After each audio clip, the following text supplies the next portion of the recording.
during this show. The polls show the candidates to be in a dead heat in what promises to be the closest election in American history.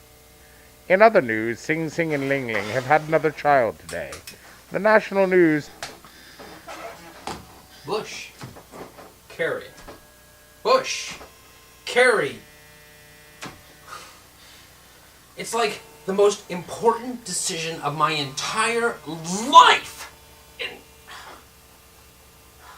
I just wish there was someone who could help me choose.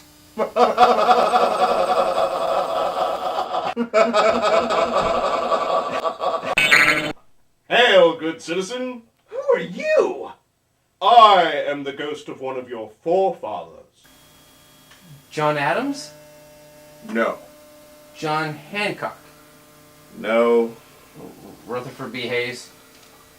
Not even the right century. You know, some forefathers, they get a beer or a holiday. Me, not even a lousy white sail. But I digress. I am of Rufus T. King, second ratifier of the Constitution for the great state of Massachusetts. Now, why have you called me here? Well, it's this election. I've tried everything I can think of, and, you know, they say every single vote counts, and I want to make the right choice, but I you know, it's... Relax. Let me show you something about the Electoral College. Welcome to the Electoral College and you. So you're having trouble making a decision about the upcoming election. It's a pretty tough decision, isn't it? After all, picking the man who's going to be running America is a very important decision. It almost seems too important to let a guy like you decide. Well, don't worry. Our forefathers came up with a plan, and they called this plan the Electoral College. The electors shall meet in their respective states and vote by ballot for president and vice president. Electors? That must mean you. I mean, you're the one voting for president, right? Well, nothing could be further from the truth. Electors are a group of people appointed by your state to make your vote for you. Each state is given a number of votes based roughly on their population. The candidate in each state with the most popular votes receives all of the electoral votes. For example, let's take two fictitious states. We'll call one Statesylvania and the other New State.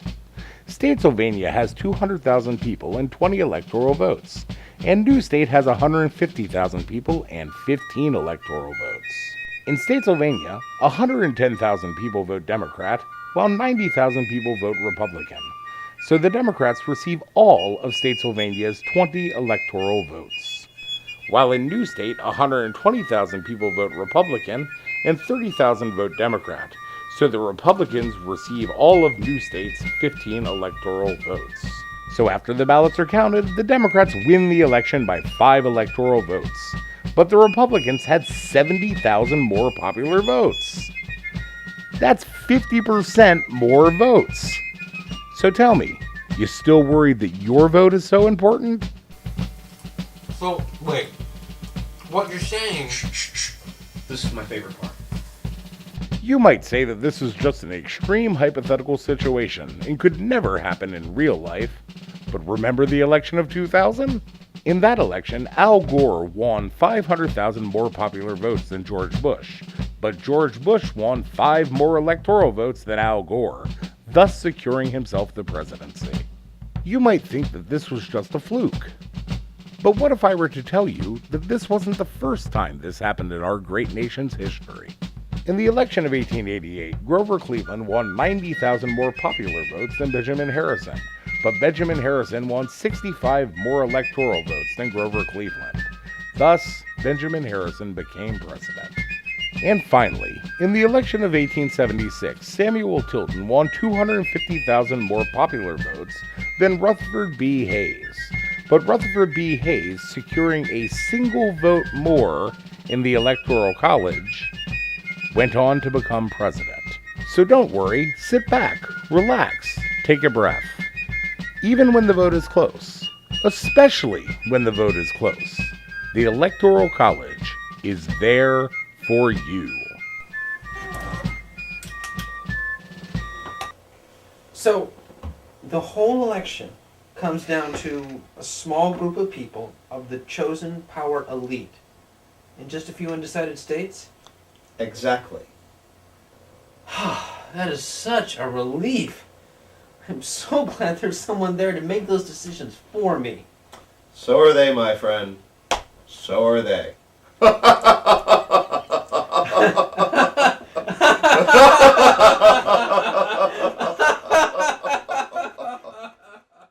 The following message has been brought to you by the Electoral College. We make the decisions so you don't have to. Sponsored by Sam Adams Beer. Boss give you an hour off tomorrow to vote? Wouldn't the time be spent a lot better just drinking a good beer? Sam Adams, America's first choice for beer.